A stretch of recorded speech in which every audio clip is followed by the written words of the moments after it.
Ini tersangka yang laki-laki, kemudian yang 5 ini atas nama istrinya yang juga sama-sama adalah pembantu rumah tangga atau sekretaris pribadi, sekretaris rumah tangga daripada almarhum sendiri.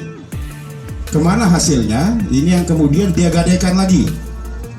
Ya, setelah sudah berubah dengan mengajak satu notaris untuk membantu, para pelaku ini kemudian berubah sertifikat atas nama kedua orang ini, kemudian digadaikan lagi. Ada yang 1,3 miliar, ada yang 1,5 miliar. Ini yang kemudian dipakai oleh para pelaku ini dengan dibagi.